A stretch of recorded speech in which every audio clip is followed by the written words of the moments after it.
All right, good morning, everybody, and welcome back to True Crime Loser. I hope you're doing well this morning. So today I'm going to talk a little bit about the Barnett case again, and a couple things have happened. Little recap is this family, Kristen and Michael Barnett, are being charged with neglect of a dependent for moving to Canada and leaving this person that they adopted behind. And so one camp is that this person was never a child and that she's an evil, psychotic, adult, violent troll woman with a full bush. And then the other camp is that she is not, and that she has been a child this whole time, and the Burnetts are kind of crazy. And I would say yeah to that crazy part. You'd almost have to be. For a story to happen this crazy, everybody involved has to be a little bit nuts. You would more normal people wouldn't adopt someone in that situation where it's like you have 7 seconds to decide, go. And if you don't say yes, we're going to flush her down the orphan hole or something. And it's like, what? I would have just been like, all right, well, I'm going to pass. I'm sorry. Like, I'm trying to help this person out, but if there's 7 seconds and then they're down the whole, I don't know. It seems sketchy. And then 2 weeks ago, the narrative changed a little bit when apparently the real mom from Ukraine comes out of the woodwork and said, I'm her mother and she's 16 years old right now, so she was a kid. And then that would corroborate the iotas that she came to the United States around between 6 years old and 8 years old. But here's the thing. Why doesn't she speak Ukrainian or Russian? She speaks English. She spoke English really well at 6 years old. And so there's something fishy about that. And also her Ukrainian mom wants her. They were like, we want her back. And if I was the judge, I would just be like, we are now sending her back to Ukraine. Case closed. Get her back, and then we'll just get her on the first plane. You would be able to speak... maybe I'll tell the Russian story. Why I went to Russia this past summer at the end of this. But you would be able to speak, I think, she doesn't have an accent. She speaks really good English. And then what else? Oh, yeah, Monday, the judge in the case put a gag order on the Barnett saying, you can't keep telling the media that she is a adult with a full bush that's crazy and violent and try to murder you a bunch of times, because it just doesn't do good things for public opinion about her. And it's like, all right, yeah, that's kind of fair. And I was watching another YouTube channel, like a big, like a news one. And as the narrative kind of changed, where it's like her mom came out and said she was a kid. And I think there's more stuff coming out that Kristen is kind of a nut. They were really like apologetic. Like, we are very sorry that we maybe have insinuated that she was an adult and that she wasn't. And I was like, well, you guys are apologizing for maybe insinuating? I called her an evil adult midget in my video. So just relax. If anyone's going down for this one, it's me. So no worries on insinuating. And I would say the big, like, piece of information that people that believe that Natalia was always a child and that the Barnetts are to blame, the big thing is that they had the doctor that was, in cahoots with them sign off that she's 22, and the judge, and I think they pass over how hard it would be to have a judge legally change someone's age. And maybe if they did pull that off, I don't know if they seem like masterminds to me. Even if they did pull that off, there were still many doctors that either said, I don't know if, because of her condition, I don't know if you can test to see how old she is. That's part of the bizarreness of this case, is the only way that you could, if she is an adult violent troll woman with a bush, part of con artist, if part of the just mind-blowing, just part of it that is hard to believe is she can't be tested by doctors to see how old she is. That is just crazy. But there's a bunch of doctors that have said, I think that she's older, and she told that psychiatrist at the mental hospital that she's over 18, and there was a woman on her block that actually thinks that was friends with her after the Barnetts moved her out. There's this old woman that had lived on the block with her that was friends with her that said, yeah, she had to be over 18, but she thinks the Barnetts should get in trouble for abandoning her because she's disabled, so it's not like she's on the Barnett side.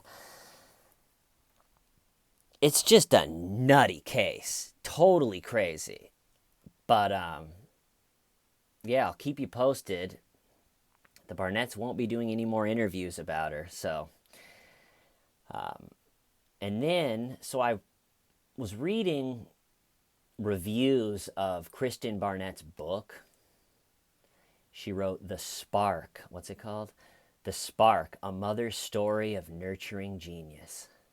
So her other son has autism and is like a physics genius or something. And so she wrote this book, A Mother Nurturing Genius. And it's gotten really mixed reviews. And the crux of the mixed reviews are that she takes full credit and kind of says that like all kids with autism are geniuses and you just have to nurture it out of them.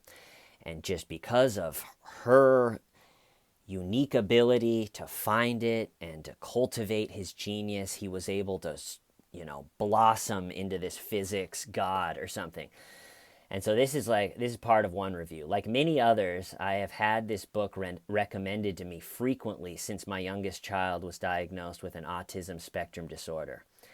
I wish, honestly, that I had not read it. It pushes the ASD are all hidden geniuses stereotype, and furthermore, suggests that the boy's achievements are solely due to his mother's recognizing his abilities. And there's a bunch of them kind of like that. There's a really long one I'm not going to read, but the big part of that one was saying like, that, it's like we have this autistic kid and we're going through just the tough, brutal times that come with that. And all of our friends are recommending this book like, look, maybe he's just a genius. And you have to, it's not really a realistic... That would be hard to just be slogging through some of the, tough times of raising an autistic kid. And everyone's like, read this book. The Spark. Maybe you just need to nurture out the genius. Have you been nurturing? Huh? Maybe you just need to nurture, okay? So that would get old. And so pushing the ASD are all hidden geniuses stereotype, I think kind of sums up the book for a lot of people. But yeah, what a case. Then also last week, I want to talk about this case a little bit. Also last week, a big semi-truck in the UK, they call it a lorry, pulled up to the customs, like up to the border where they, check going into the UK. And when they opened up the trailer, there was 39 dead bodies in the back. Can you imagine the sight of that? I pictured too, like, the boss of the customs was telling, like, the young kid that has to check the trucks, like, all right, kid, as long as there's not something abnormal with this last one, you can go home, hang out with your wife. He's like, yes, sir. And then he's like, come on. And he opens the door, and it's just like, oh, my God. 39. I half expected him to say Epstein was driving. Can you imagine just like the customs? This truck like skids in sideways and it's just Epstein wearing a sombrero with dangly balls and like a fake mustache, just like, hey, is this Saudi Arabia? Anyone got a seltzer? But so what has come out so far on this one? 39 bodies. At first they said that it was like for the whole first day I was watching it, they were kind of making it seem like it was Syrian refugees or people coming from the Middle East of war-torn countries type of thing. And so I went and was reading a bunch of art because I don't really understand the UK immigration troubles and all of that. You know, I don't have the energy to take on a new country's immigration. And so it was like, yeah, they're probably from Syria or something, just trying to escape war. And they interviewed someone from Syria that had done it. And then the next day, they were like, oh, it's actually all Chinese people. I don't know. And then Beijing came out and were like, I don't know if it was. And then the next day, they were saying that it might be Vietnamese people. And then the day after that, they were like, it's people from Asia, okay? That's the best we can do at this point. And 13 families from Vietnam have reported people missing to the UK, which, can you imagine just knowing that one of your family members was going to go and try this, like get in the back of a refrigerated truck and try to make it into the UK, and then you just don't hear anything from them, and then you start seeing the news story of 39 people. It's unbelievably sad. I can't believe that people would risk getting into a refrigerated truck. And at first they were saying maybe the truck originated from Bulgaria, and I was like, Sylvie, I knew it. Doesn't that just sound like an operation that Sylvie would run? Like the Grant Amato family money dried up and then she just got into human smuggling. But it sounds like, and I don't know how much they know, but they arrested 2 brothers from North Ireland for 39 counts of manslaughter. Ugh. And human trafficking. And then the driver of the truck is a 25-year-old truck driver from Northern Ireland, and he's been also arrested and charged. And there's a whole camp that thinks didn't know what was happening and that he should be let go. But what a wild case. I watch so much UK news. I like the style of UK news. Like a couple of the like reporters on the scene here in the United States, it's very like today on the thing, and it's like the UK reporters were kind of just like, yeah, so I don't even know how to explain it. They were like kind of this guy like misspoke a little bit. I don't know, it's like kind of more my style. But I watched a lot of UK news to the point where I started just saying phrases. Like I liked this one police officer. She came out and she goes, shortly after 1:40 a.m. today, 39 bodies were found in the back of a lorry, how do you say it?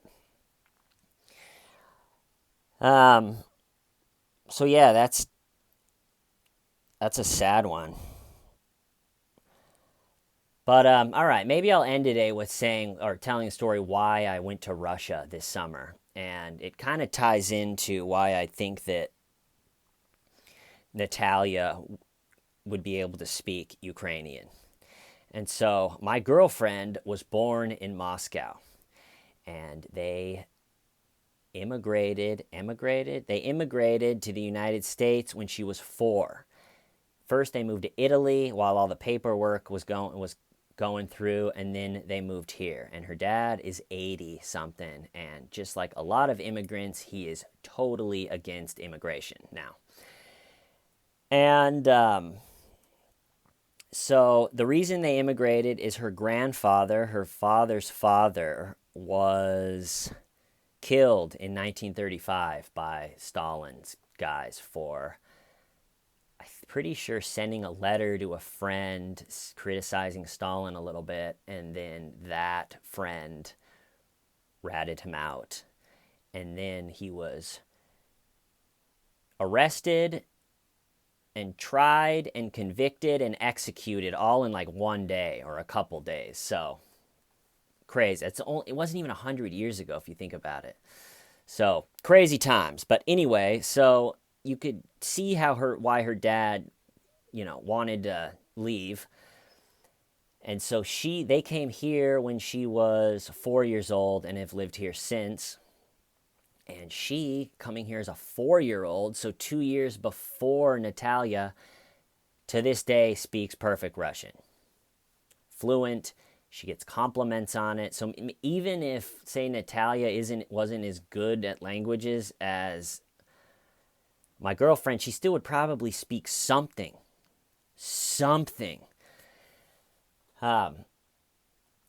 And so about, I don't know, maybe like a year or two ago, my girlfriend's aunt passed away, which is really sad. And they were really close. And to everybody's surprise, mostly the surprise of my girlfriend's parents, when her aunt died, which is her dad's sister, when she died, she left her apartment outright to my girlfriend, her apartment in Moscow. Didn't leave it to the whole family, and so her dad was like, what? She left it to you? And so then all of a sudden, we just have an apartment in Moscow now. Can't hurt to have a little hideout in Moscow.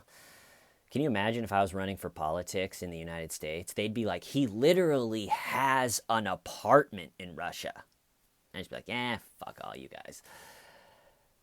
So once the apartment, and we were like, should we sell it? And then we looked into it, and you can't make really, I don't know, I don't really understand how it works over there, but you couldn't really make that much money off of it.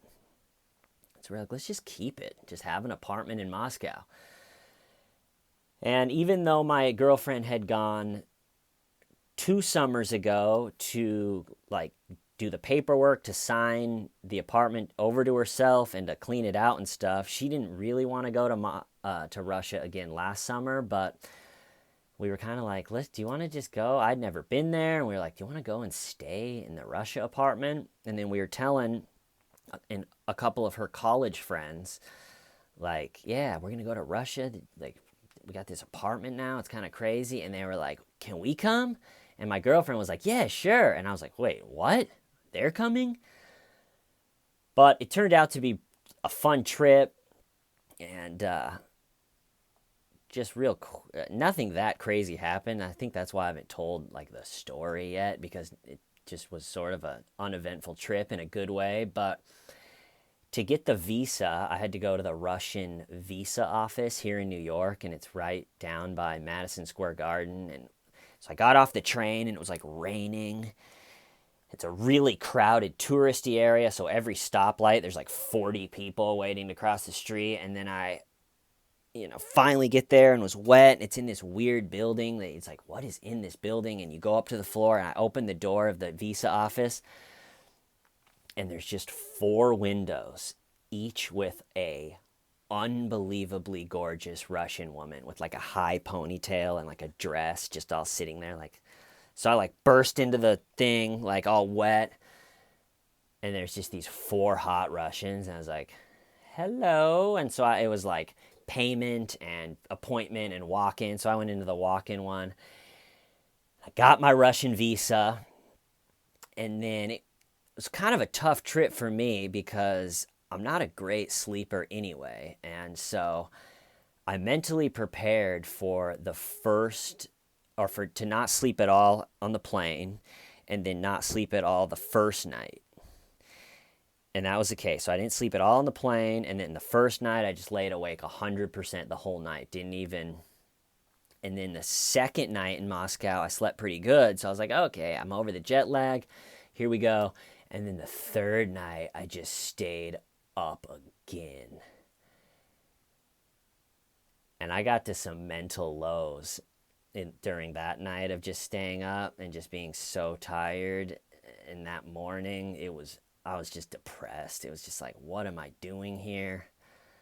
Luckily, another guy that we were with travels a lot, and the next morning I was like, God, I'm feeling like depressed. And he was like, yeah, that's kind of typical with, he's like, I felt that with being jet lagged. And I guess going east is a lot easier than going west, jet lag wise, and you really can't go more east than Russia, before you start coming back. And I'm trying to think if anything that, like I said, pretty good trip. Maybe the something in St. Petersburg is notable. So in St. Petersburg, we're all at dinner and everyone's kind of drinking, and I actually wasn't that night, but the other people that we were with were drinking. It's getting loud, and all of a sudden, this guy, it was like a tiny Georgian restaurant, and a guy at another table, all of a sudden, just starts. It's a tiny restaurant, just starts screaming like, I am an American and I want to tell my whole life story. Look at me. Commenting, like yelling, basically saying, like, to us, like, you guys are being way too loud and you're just screaming. And it's like, yeah, maybe the people that we were with were getting a little drunk and a little loud, but it was like a Friday night at a restaurant. And so that was weird. So all of a sudden, we're all just like, oh, man, that's kind of rough. And also, too, it's like he could have just turned around and said, hey, you guys mind being quieter? Like, who yells at a wall if you have a problem? Like, I yell at wall. When I have a problem, I yell at wall. And so that kind of took the wind out of everyone's sails. We're just sitting there just like, all right, should we get the check? And then my girlfriend, being the badass she is, just stood up and like walked over to the table and then just starts talking to him in Russian. And then after a while comes back and we're like, what did they say? And she was like, well, so she went over and starts talking in Russian, and the guy that was like, hey, I'm just joking. I was just kidding. It's all, and it's like, that's the worst, is to just like, you get all mad and you yell at a wall, and then when someone's like, well, what's up with you talking to the wall? Why don't you just talk to us, You scream at wall. And he was like, in English, so my girlfriend's talking to him in Russian, and in English, he was like, I'm joking. And then I guess, like, one of the women, it was like 3 or 4 nice looking couples, and then the guy that did it, and he had like stupid shades on inside and like was wearing, I don't know, like clothing that looked like a person 10 to 20 years younger than him would wear. And then so I guess one of the women in the couples was like, hey, she speaks Russian, talk to her in Russian. And then so they start talking in Russian, and I guess everyone else was like, we're sorry, that was crazy. He's kind of just a friend that's a little bit, has behavioral issues. We all feel embarrassed because of it. And so that made us all feel better. It's kind of a tense moment. And then other than that, it was just kind of a good trip, sightseeing and stuff like that. Oh yeah, I should have said this at the beginning of the video. I'm going to be doing stand-up on Wednesday, November 13th at Poco in the Lower East Side. It's POCO. I think the show starts at 8. I'll say it again as we get closer. But yeah, if you're in the New York City area, come on out, say what's up. I think Janine Garofalo, they said, is on the show, so you can see someone famous. Yeah, I'm going to cut it off there. I hope everyone's having a good day. Why? Stop and why? Shut